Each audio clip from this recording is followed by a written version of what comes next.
Bonjour à tous, aujourd'hui bienvenue sur une nouvelle interview. Et aujourd'hui c'est sur le foot, avec un joueur qui a un parcours assez cool. Ça a commencé dans des petits clubs amateurs dans l'Hérault, puis à Béziers, et maintenant qui est installé depuis quelques années au Pau FC. Et c'est tout là. Comment allez-vous aujourd'hui? Ça va très bien, merci. Donc tout d'abord on va commencer par le début. Vous êtes originaire de Latte, dans l'Hérault. Comment le football est entré dans votre vie? Alors, petite rectification déjà, c'est pas de là, c'est Hiver qui a... Moi, je suis né à Montpellier et je suis originaire de l'équipe de Pinard, du coup. Comment le football est entré dans votre vie? Ah, le football, j'ai commencé ici depuis tout petit avec mon frère. On a commencé à Pignan. Non, on a commencé à Saint-Georges. Et après, on a enchaîné à Pignan. C'est notre père, c'est lui-même qui nous a mis dedans depuis tout petit. Et on n'a jamais arrêté. Direct, dès le départ, direct dans le banc. Vous n'avez pas suivi un parcours commun en centre de formation, malgré votre année passée au MSFA. Est-ce que ça vous a forgé un mental ou un caractère particulier? Ouais, forcément, quand j'ai appris que je restais pas à Montpellier avec la langue de PNA, c'est toujours difficile à accepter. Mais malgré tout, voilà, je suis pas pris la tête, on a continué le foot. Moi, j'ai joué dans des petits clubs un peu aux alentours. Et là où j'ai commencé un peu à décoller, c'est à Fabrègues. Donc là, ça vous a permis de forger un caractère tout particulier. Vous avez eu une petite déception. Ouais, forcément, après le mental, de toute façon, dans le foot, si on veut réussir, c'est indispensable, j'ai envie de dire. Et ouais, je peux dire que le parcours atypique, ça forge un mental assez particulier. Donc comme vous avez dit, vous êtes passé par un club amateur. Qu'est-ce que ces jamais vous ont apporté? Moi, apporter peut-être de l'insouciance, déjà, dans un premier temps. Quand j'étais en amateur, je travaillais aussi à côté. Donc, je dirais que, en fait, le fait d'avoir connu le vrai monde du travail, entre guillemets, ça m'a appris à savourer plus, en fait, le métier de footballeur professionnel. Cette double vie vous a permis de vivre les choses plus à 100%. Ouais, bien sûr. Bien sûr, on savoure mieux, on profite mieux et on se rend encore plus compte de la chance qu'on a de se lever tous les matins pour jouer au foot. Comme vous avez dit, votre carrière a vraiment décollé quand vous étiez à Fabrègues. À quel moment vous vous êtes dit que le monde professionnel vous devenait réellement accessible? Je me suis mis ça dans la tête quand je suis parti de Fabrique, quand j'ai signé à Béziers en national. Voilà. Là, en national, on voit vraiment qu'on est aux portes vraiment du professionnel. D'ailleurs, l'année prochaine, ça passe à Ligue 3. Donc, ça devient vraiment professionnel. Et c'est vraiment là que j'ai pris conscience, en fait, que c'était vraiment aux portes et que je voulais vraiment faire ça. Avant, il y avait déjà cette idée dans la tête où elle arrivait que au moment de signer à... Ouais, bonne question, non. Elle arrivait un peu avant. Quand j'ai arrêté le travail, en fait, avec Fabrique, on monte en CFA2 à l'époque, donc là, en National 3. On monte. Et en fait, là, je travaillais à côté. Donc, moi, je suis allé voir le président de Fabrique. D'ailleurs, je le remercie encore aujourd'hui. Moi, j'ai dit, en fait, si il peut pas me consacrer qu'au football, j'arrête le foot. Parce qu'en fait, je travaille au chantier et tout, et ça devenait trop fatigant, les déplacements, les entraînements. Donc, on va dire que c'est à partir de ce moment-là où il m'a offert la possibilité de me consacrer qu'au foot, où je me suis donné les moyens et je me suis fixé pour objectif, en fait, d'aller jouer le plus haut possible. Donc, comme vous avez dit, vous avez commencé avec PSG. Vous avez aussi maintenant joué en Ligue 2 avec Béziers. Comment se sont passés vos débuts avec Béziers? Précisément, votre premier match en pro, votre métier. Alors, mes débuts avec Béziers, c'était en national. Donc, ça s'est très bien passé. On a fait 2 très belles saisons en national.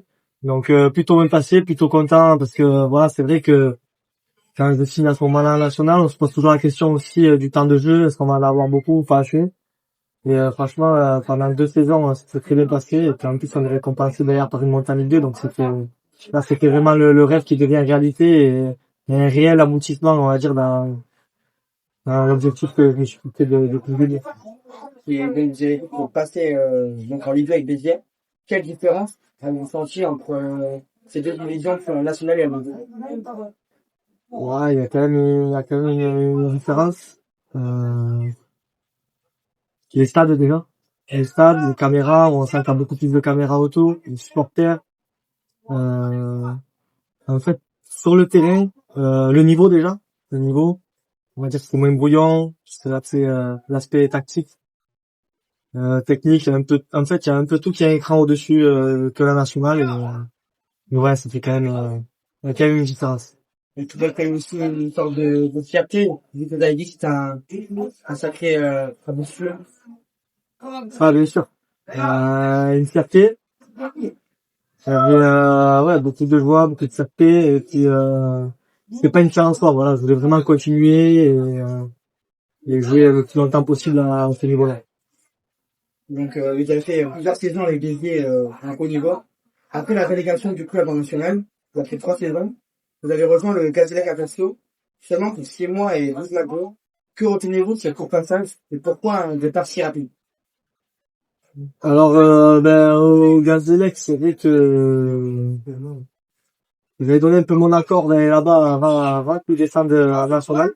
Donc, on va dire qu'on était déjà en discussion, assez avancé. Après, je sentais que c'était le moment de partir de Béziers. J'avais fait 3 ans et je voulais un peu sortir de ma zone de confort aussi, aller voir autre chose. Et donc ouais, Ajaccio, la Corse, j'avais joué plusieurs fois là-bas et je me suis dit si j'ai l'opportunité d'aller jouer là-bas, ben pourquoi pas. Donc voilà, j'ai signé au Gazélec. Malheureusement ou heureusement, on va dire que c'était que pour 6 mois. En fait, au niveau du classement, on n'était pas au mieux avec le Gazélec. Moi, j'étais blessé aussi depuis le mois d'octobre. En fait, en décembre, j'ai la chance qu'il y a Pau, en fait, qui me reveut à ce moment-là, parce qu'il me voulait déjà l'été avant d'aller à Ajaccio. Donc, j'ai la chance qu'ils me ressollicitent à ce moment-là. Et eux, ils étaient premiers ou deuxième de national. Et moi, en plus, au vu de ma situation, blessé, tout ça, je me suis dit, pourquoi pas, si j'ai la chance d'aller essayer de rejouer une montée en Ligue 2, pourquoi pas la saisir. Et, et c'est ce que je fais à ce moment-là.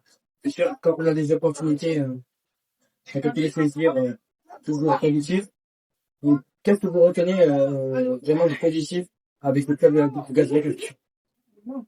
Je retiens la vie en Corse qui est plutôt sympa, plutôt agréable à vivre. Voilà, les rencontres aussi que j'ai pu faire là-bas, les coéquipiers, les entraîneurs, même tous les gens autour, j'en garde un très bon souvenir, c'est toujours enrichissant. Donc, comme vous avez dit, pour à ce moment-là a été très bien classé en national. Elle était comment cette saison quand vous êtes arrivé à Pau? Alors quand je suis arrivé à National, quand j'arrive à National, comme j'étais blessé, je t'ai dit, déjà j'ai fait une petite réathlétisation. D'ailleurs, ils m'ont bien remis en janvier et c'est vraiment content à ce moment-là. Donc, réathlétisation, j'enchaîne un match, 2 matchs, 3 matchs, 4 matchs, et au 5e match, moi je me fais une rupture des ligaments croisés. Donc, genou gauche, chez contre Dunkerque. Et donc là vraiment gros coup dur. Et en plus, la semaine d'après, je crois, il y a le Covid qui vient aussi à ce moment-là. Donc, arrêt des championnats, on est confiné et on monte en Ligue 2. Donc, en fait, chance de monter en Ligue 2 et, en fait, dans mon malheur, j'ai eu beaucoup de chance. C'est sûr. Donc, ça veut dire que vous avez vécu des périodes difficiles dans votre carrière, notamment une rupture des ligaments croisés à chaque genou. Comment quelqu'un des types de moments qui sont très difficiles? Ah, c'est des moments très très compliqués. Déjà, je dirais qu'au début, c'est l'effondrement. C'est l'effondrement. Surtout la deuxième fois, c'était un effondrement total. Je connaissais la galère que c'était pour revenir et tout ça, donc vraiment un gros coup dur. Après, on l'accepte. Il y a la phase d'acceptation. Voilà, on accepte, on n'a pas le choix et faut refaire les étapes qu'on a fait pour essayer de revenir. Voilà, la chance d'être sous contrat à ce moment-là. Le club à chaque fois m'a fait confiance, m'a prolongé. Donc je me devais de leur rendre confiance. Et à chaque fois, j'ai tout fait pour essayer de me préparer et me soigner et revenir le mieux possible. Mais c'est vrai que c'est des moments très compliqués. Comment vous gérez cette période, parce que mentalement, ça doit aussi quelque chose. Ouais, ça touche énormément. On la gère avec l'entourage, beaucoup avec l'entourage en fait. L'entourage qui est important à ce moment-là. Notamment ma femme, mon frère, ma famille. C'est vraiment eux en fait qui sont les piliers à ce moment-là. Le club aussi, qui m'a soutenu, qui m'a prolongé à chaque fois. Donc ça vraiment, ça aide aussi à ce moment-là de se savoir sous contrat. Voilà, ça me rassure aussi de ce côté-là. Et ouais, un peu tout. Ça va en confiance, ça va aider. Comment vous avez réussi à revenir de haut niveau après une telle blessure? Niveau physique. Ouais, ben le travail déjà. Bien bosser, bien respecter les phases de réactivation. Ça, c'est primordial, vraiment. Le sérieux de ce côté-là. L'abnégation. L'abnégation, parce que c'est pas toujours facile, déjà. Faut savoir que c'est vraiment compliqué de revenir de telles blessures. Et après, ben, ça se fait tout seul, c'est le temps de jeu, le mental aussi. Accepter aussi au début, le fait de pas être au niveau comme tout le monde, le fait de pas se sentir comme avant. C'est ça qui est dur aussi. Quand on revient, on sent qu'on a un décalage avec les autres. Quand tout va plus vite, les repères et tout ça, faut que ça se remette en place. Et en fait, voilà, c'est le temps de jeu et le temps après, c'est les choses et tout qui revient petit à petit. Les sont, ça, au début, je pense, plus faible. Et il faut plus travailler que l'autre. Voilà. Moi, en fait, j'avais déjà eu cette sensation, grâce au premier croisé que je connaissais pas. Quand on revient, je me sentais complètement à l'arrêt. Donc le deuxième, ben, je me suis dit, avant de me péter, j'étais bien revenu. Et je me suis dit, te prends pas la tête. Ça, on fait les mêmes, reprend les mêmes étapes et ça va revenir tout seul. Donc, on va dire, je me suis moins pris la tête la deuxième fois pour revenir que la première. Donc, oui, il y a eu cette expérience de la première fois qui a été utile pour la seconde. Voilà, qui m'a servi. Donc, pour revenir sur Pau, vous savez qu'ils étaient bien classés quand vous êtes arrivé en national. Est-ce que vous avez comme objectif, quand vous avez signé à Pau, de rester en Ligue 2? Ah oui, ouais, c'était direct dans ma tête. Je les ai vus direct bien classés en national, donc je me suis dit, là, il y a une opportunité, il y a un coup à jouer pour retrouver la Ligue 2 et il faut pas la louper et je veux que ça soit fait à ce moment-là. Vous pensez déjà y rester plusieurs années comme c'est actuellement? Non, ça par contre, non. Chaque fois, là, je me suis dit, bon, je vais pour 2 ans et puis après, on verra. On reprolonge, je me suis dit, bon, allez, c'est peut-être les 2 dernières années, puis après, on verra et puis je force à ce soir, on prolonge et voilà, là, j'ai une grosse prolongée. C'est chaud comme ça. Aujourd'hui, vous êtes souvent titulaire et un cadre de l'équipe de Pau. Mais quel est votre rôle exact aujourd'hui sur le terrain? Est-ce que vous êtes plus quelqu'un qui reste dans son coin, quelqu'un qui est plus qui encourage ses équipes? Ouais, je dirais que j'en parle beaucoup, surtout sur l'aspect tactique et le terrain. Ouais, j'encourage aussi, je considère maintenant, au fil des années, je me considère vraiment comme un leader à part entière, autant sur le terrain qu'à dehors, voilà. J'accompagne aussi les jeunes. Maintenant, c'est parti des anciens. Donc voilà, j'essaie de jouer mon rôle le mieux possible. Beaucoup d'accompagnement, d'aide aux coéquipiers. Ouais, ce sera beaucoup sur le terrain, beaucoup de replacements, d'accompagnement aussi, beaucoup d'aide au niveau mental durant un match. Et ouais, c'est un rôle que j'essaie de jouer, d'apporter le mieux possible. On représente un petit peu ce rôle de capitaine sans même avoir le brassard sur le bras. Oui, voilà. Voilà, pour moi, le brassard, c'est un détail. Et on est plusieurs, d'ailleurs, je suis pas le seul, hein, on est plusieurs sur le terrain, on est plusieurs à avoir ce rôle-là. Et on apporte tous notre pierre à l'édifice pour essayer de mener l'équipe au mieux possible. C'est l'équipe et vous essayez au mieux de tout vous l'enseigner. Exactement. Donc, comme vous avez dit, à chaque fois, c'était, on reste 2 ans, ça a été à chaque fois prolongé. Mais avez-vous déjà été proche de quitter Pau pour un projet plus ambitieux? Il y a eu des pistes, mais faut savoir que moi, ma volonté à chaque fois, c'était aussi de rester à Pau. Donc on s'est rapidement mis d'accord.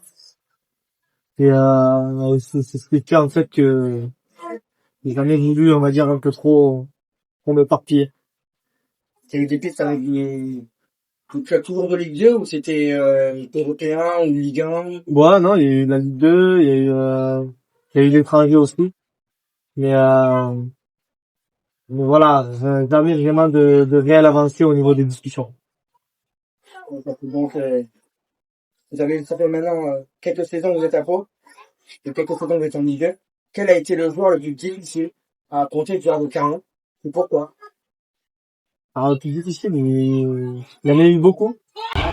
Il y en a eu beaucoup. Celui-là qui m'a le plus marqué, c'est Bouchoirie de Saint-Etienne. Petit gabarit, vif. Et maintenant, à prendre au mariage, c'est très compliqué. Très compliqué d'y prendre le ballon, il est rapide avec le ballon, il a des petits appuis, se tourne vite. C'est lui, après le match, je me suis dit, ah ouais, lui, quand même, c'était costaud. Et après, il y en a eu beaucoup, mais comme ça, si je dois te dire un nom, ça serait Benjamin Bouchoirie. Bouchoirie, Ouais. de Saint-Etienne. Donc, à l'inverse, quel a été le coéquipier qui vous a le plus impressionné par le talent et un autre par le leadership? Alors, par le talent,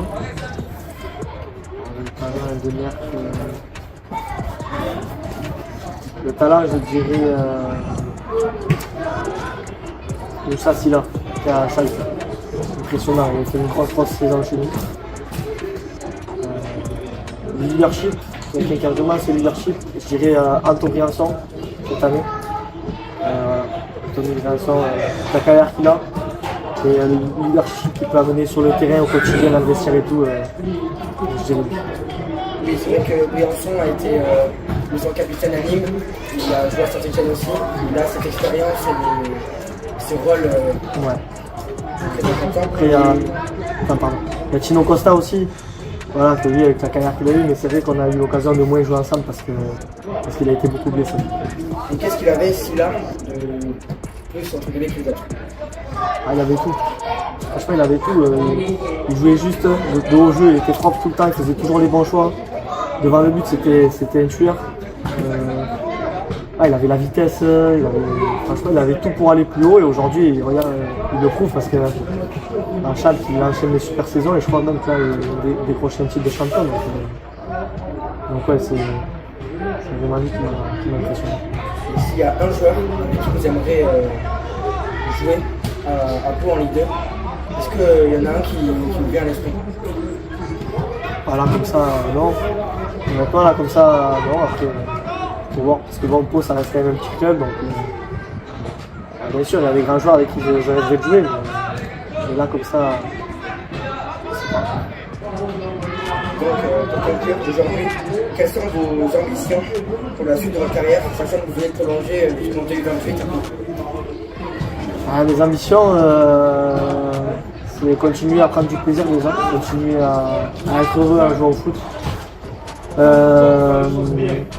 Les ambitions, continuer à se maintenir et pourquoi pas aller chercher une montée avec le Pôle C, on va pas s'empêcher de rêver. Est-ce que vous avez déjà des objectifs, des projets pour votre carrière, soit rester dans le foot, ou est-ce que vous avez déjà réfléchi à ça, ou c'est trop long? Non, c'est pas. Je commence vraiment à y réfléchir de plus en plus. J'ai plusieurs pistes, plusieurs idées, mais rien de concret pour l'instant, donc je me laisse encore un peu de temps pour réfléchir, mais je commence vraiment à avoir de plus en plus d'idées. Vous pensez à rester dans le foot ou c'est toujours encore trop fou? Non, pourquoi pas rester dans le foot, bien sûr. C'est l'amoureux du football, hein, donc non, pourquoi pas rester dans le foot, on verra. Si j'ai l'opportunité, pourquoi pas. Ma dernière question, si vous voulez qu'à la fin de votre carrière, on retienne qu'un seul mot de vous, une seule chose de vous, ce serait quoi?